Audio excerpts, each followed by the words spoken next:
The GMC Yukon was updated last year, which made it a little bit more desirable. The Denali trim that we're showcasing has standard magnetic ride control. That reads the road 1,000 times per second to help with the damping, helping with the suspension layout. So in the interior, it feels either very smooth and composed, and when you're taking some bends, obviously this is not track driven, it's going to stay more flat. But is it better than the Escalade? I'm Anthony from Supercar Throttle. You get two engine options when you're going Denali. You only get one engine option when you're going to the Escalade because they drop the Duramax diesel. You can get that here so you get better fuel economy. You get the same 6.2 liter V8 engine that's in the Escalade here.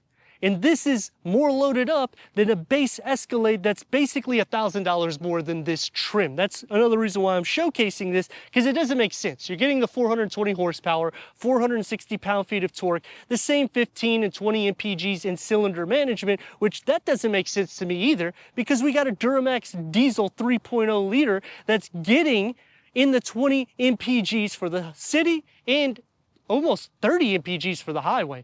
This has the 10-speed automatic transmission, but what's different is obviously the front. With animated lights in the front, LED headlights, daytime runnings, it incorporates into the enlarged grille. I like that we have an actual grille here. It's more opened up. It's gonna have more of a satin aluminum that's surrounding it. The lower is going to have your LED fog lights, front parking sensors, a 360-degree reverse camera, 7.3 to around 7.6 inches of clearance, up to 8 inches of clearance when you're going to the Yukon, whereas on the Escalade it goes down to 6.9 up to 8 inches. So it's very similar with the styling there, and I like this exterior color. It's in the downpour metallic. We got jet black interior because usually when you're going into the Yukon, it's basically white or black, and I'm just tired of these standard colors when you're paying $92,000+ for a car. You get the wow factor because you're getting 275, 50, 22-inch wheels on all four corners. Lower, it gets a touch of the gloss black. The satin aluminum comes on the lower skirt, but then a con that comes into play at basically the luxury price when you just hit over $100,000 going into Escalade, which Yukon doesn't offer this. You can open and close the doors automatically. You can't do that. They don't have any soft close door option either. And when you're getting basically the same exact vehicle as an Escalade, why don't you just throw it in there? I mean, what does it matter at this point? You know you're getting a discounted Cadillac going into the Yukon. This is the rear-wheel drive configuration. You can option it as an all-wheel drive configuration. Max towing is at 8,400 pounds with a payload around 1,540 to 1,590 pounds. And the pro going into the Yukon opposed to Cadillac is you can get that Duramax diesel, because we all know the problem with these 6.2 liters, and they still don't have a fix for the recall other than you bring the vehicle in, they test it, if it fails, you get a new engine. LED animated lights are going to be in the rear, very similar to Cadillac. It just, you don't have that light bar, you get the gloss black instead. Reverse parking sensors, 360-degree reverse camera, quad exhaust that's exposed. It looks aggressive. It should, because this is a large SUV that can fit 7 to 8 passengers. Let me know in the comments which way you would go. To the Yukon, save a little dough, or spend a $10,000 at least more and go into the Escalade so you can unlock features that this does not have. Click a like, click the subscribe button if you haven't, because all these clicks and interactions help with the algorithm so we can bring more vehicles to the channel. And before I forget, meaning going into the interior specs, push this button right here. Check this out. 6'3", I can open this up so I don't have to wait 10, 15 seconds, throw my goodies in from the grocery store, close it up, and I'm ready to go. And 420 horsepower and 460 pound-feet of torque. You can option the Duramax diesel, which is my favorite engine because it lasts forever. You have Super Cruise because we have the advanced feature or technology, whatever it's called on the sticker that you saw within the first 2 to 15 seconds. It's under 100 grand. You got magnetic ride control, which reads the road 1,000 times per second. You got screens in the second row, so it shuts your kids up. I have 3 kids myself, so they would definitely be playing PlayStation, whatever number it is that they have.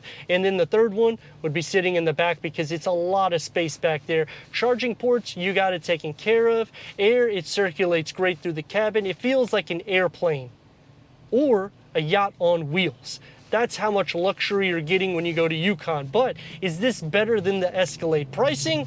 It is, And I actually like the screen configuration better here because it fits into the dashboard, because they lifted up the dash instead of lifting up the door panel. It's literally like I took the Cadillac guts and I had to remove things to make the Yukon. That's basically what you're getting when you go Yukon. And the same thing when you go to Chevy. It's taking out components from the Yukon to make it a little bit less expensive. So if you're really looking to capture the best deal, Chevy would be the way to go. This is going to be a lot more soft in the interior. The ride quality is by far awesome. 22-inch wheels, and I'm not feeling anything. Obviously, the roads are pretty good in the state of Florida. Maneuverability. The steering has some weight to it. That's to be expected because, I mean, it's a large vehicle. It feels long and wide.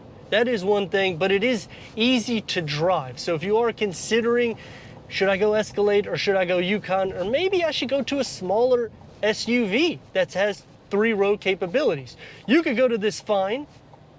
After you drive maybe 10-15 miles, you start getting used to it because it's so smooth, you neglect to remember that this is a larger vehicle. And as for competition, I mean, the Nissan Armada to me is probably a steal of a deal.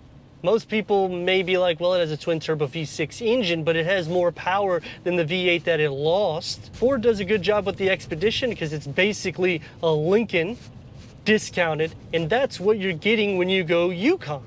You saw a little bit of the road terrain being more rough. Now look at the performance.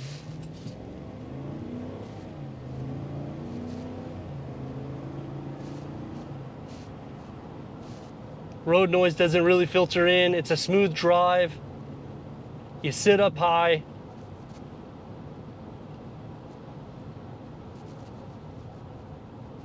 And these are all the things that tick the box when you're looking for a yacht on wheels. I mean, literally, you want something that's composed, quiet, acoustic windows, it has it. You have the suspension that is by far one of the best. Is it better than the Escalade? I mean, I think so, especially if you could get a deal on this. For me, I would go to the Duramax diesel because I know it's bulletproof, so then I'm getting a savings, I'm getting the MPGs, I don't have that cylinder management BS. And you're getting a outstanding ride for the whole family, whether you option a 7 or 8 seat passenger. I mean, let me know your thoughts in the comments. And if you're new to the channel, consider subscribing. Check out this next video here, which is the Cadillac Escalade.